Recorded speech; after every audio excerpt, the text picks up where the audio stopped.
podcast. This is a mini episode I do, and I want to really jump into this piece around breakups and men get over breakups, because one of the most common reasons men come to work with me, come to do coaching with me, is after a breakup. You know, they've broken up with somebody, and either it's a painful breakup or it's an unexpected breakup or it's a breakup they initiated, right? And often men get stuck, right? Get stuck in, looping through, being like, oh no, I messed up the relationship by, not loving them deeply, not showing up for them, being distracted by work, being distracted by my friendships, or just being too scared and sabotaging. And then that usually often leads to, or you find faults or something like that. And then that leads to you looking back at the relationship going, oh my God, I want it back. And this can go on from anything from weeks to years, right? Believing that we need to get the relationship back to be happy, right? And often, that partner doesn't want anything to do with us, depending on how things kind of broke down, right? So one of the things there is actually, when that happens, is to kind of stop and not try and get that person back. That's a really important thing. Like, after the breakup happens, right, is to pause and be like, why did this happen? What actually happened here? For sometimes that's going to be appropriate to talk to your ex-partner.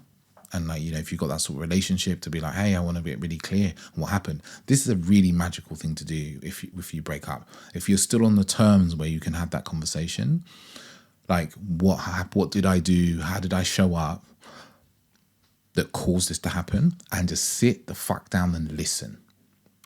Just listen to everything they got to say to you. And, fuck it, record it if you can. Right? And this is not a time to be disagreeing or getting defensive. It's a time to listen and be really curious, because this person who you may have loved or had a deep relationship with or have some connection with is telling you about you from a perspective that you can't see, which was on the other side of you, and what it's like to be with you. And this will be immensely useful information. Right? I've done this before, and it's difficult. Really difficult. And you listen from the point of view to understand, right? So you might ask questions like, oh, you said there that I didn't express how I felt. Like, how did that make you feel?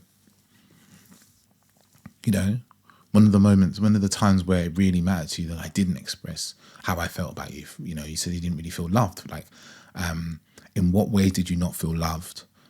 In what ways did I show love well? Right? Or at what times did I show love well, right? Or did I not show love enough, right?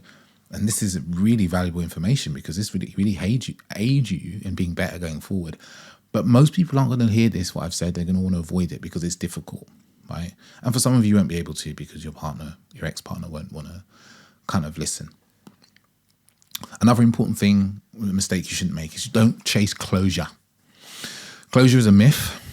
Because really what your closure a lot of the time is like, what people are looking for isn't closure. They're looking for the person to tell them what they did in the way that they agree, right?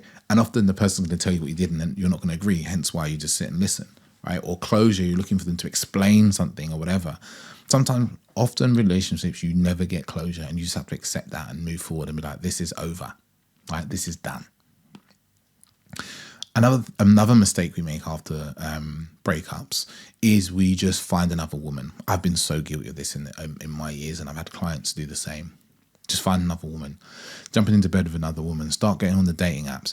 And this is a form of kind of like repressing the emotion and feeling, and just trying to get away from the negative feeling, which we're going to talk about in a bit, right?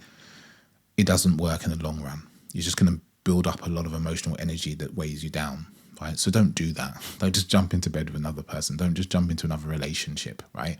For me, and for a lot of people, it's a big red flag if you meet someone who just got a relationship and wants to get into another one, because it's a sign of like an emotional avoidance, right? And an emotional part of them that won't face the difficult and uncomfortable emotions.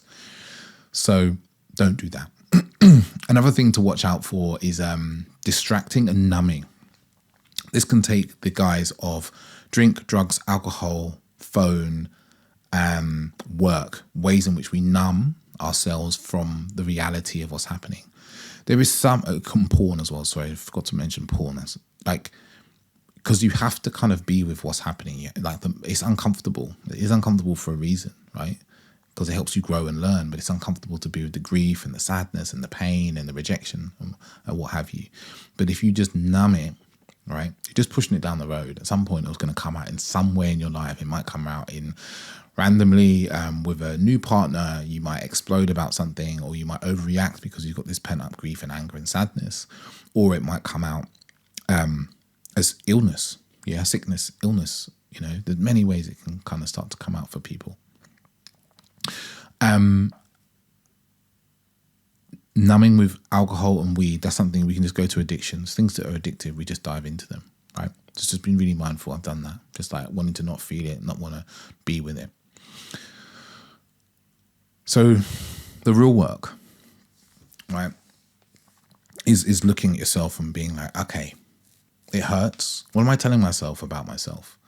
Right? What's the story I'm telling myself about myself now this person is not with me, that I'm never going to meet anyone else, that I'm defective, that I'm broken, that no one will love me, all these things. Look at those things, like journal about them. Is that really true? Because the truth is it's, probably not true. What are the feelings that you're wanting to avoid? And this is where like embodiment practice can come in really useful. Like inside of my programs, I always do a lot of embodiment practice, and particularly practice around releasing frustration, sadness, upset, hurt. There's breath practice you can do to just put your attention on the feelings and breathe with them. 10 minutes of deep breathing, like, and staying with the feeling you feel of sadness, of grief. And it might come to tears, and it might be, pounding your fists on the floor in ways, but this is how you start to move through the feeling. You give the feeling a sound, you give the feeling a movement. Right? And most people don't do this, right? This is work that most people do. You probably listen to this and this might be outside of what you normally do. It's like, well, that's a bit weird. That's a bit uncomfortable. But try it. You probably want to see yourself as an adventurous type of person. Try it. Try something different. And not just try it once. You try this for like a week, 2 weeks, every day. Give yourself 2 to 5 minutes to like let it go, express it, feel it, move with it, right? Some healthy ways in which we can do reconnection in our lives, not necessarily with people, but parts of ourselves, which is often when we get into a relationship, we stop doing the hobbies and the things that we love. For some people, that's like, playing sport or certain hobbies, man. I'm thinking of like, for some reason, I keep thinking of glass blowing. I went to a place not too long ago. It has some glass blowing there. But it's like reconnect with your hobbies and interests, like that spark inside you that makes you feel alive with life. Right? So it's like connecting to that is a really kind of important thing for you to do. Another thing I always recommend to my clients is actually reconnecting with friends, because one of the things, again, we do when we get into a relationship is we drop our friends. Too often people do this, they drop their friends. So what I'm really recommending is like you reconnect with your friends, you organize things, you make things happen, don't go as far as like being out for every minute of the day, right? Between work and friends and hobbies. Give yourself some time to be together, but don't isolate yourself, right? That's something that we often do. We isolate ourselves as well. And that can be really harmed and kind of painful for us. Another thing about breakups is, I kind of touched on this, is that this urge to like reject what happened, and be like, this isn't my fault. And this is why I said you do the conversation if you can. But actually also spending some time to write about like, why do you think it happened? And then also to look for any patterns. Like, is there a pattern here in your relationship? Is there something that keeps happening in your relationships that you can see, And if the pattern is that you're picking women that are a certain way, that's your pattern, not them. And if it's something that the women you date keep doing something, right? That pattern's you, not them. Right? If there's a pattern in your life, you are the common denominator. You are the thing that keeps being in these different relationships. You can claim it's the women, you can claim it's the world, but it's you. Ultimately, it's you. So it's taking some responsibility about that as a really, really important piece. And I guess I'm going to finish up with some bits around how we have to be really mindful of the negativity we kind of start to move towards if we don't take responsibility. We blame other people, or we kind of internalize and we kind of see ourselves as bad and wrong and defective. And it's just noticing that like that's a way in which our minds work, right? To shield us from pain or shield us from responsibility. But actually it doesn't help us long term to move through breakups, to like reconnect with the world. Like maybe for you it's reconnecting with exercise. You know, exercise is always a really good one from a, you know, multiple scientific reasons, right? To kind of help us move things. But it's really important that we kind of reconnect with ourselves and who we are, because often that part that can get lost in relationship, and how we want to express that in the world, and how we want to be in our work and so forth. And the question I think is always really good is like, who do I want to be out of this breakup? You know, what lessons am I taking into my life out of this breakup, right? About how I want to show up with the people in my life, with friends, and a future relationship, instead of allowing the past, the relationship breakdown to drag us down. You know, there's sadness and there's upset and there's pain, of course, but those things don't have to kind of like be prolonged and drag you down into states that really kind of harm you in life. So I hope this has been really useful. If you're interested in, you know, how I've supported men with presence, awareness, and deepening themselves, there's a link to a program that I wrote. It's a self-serve program, so you can just go and watch the videos.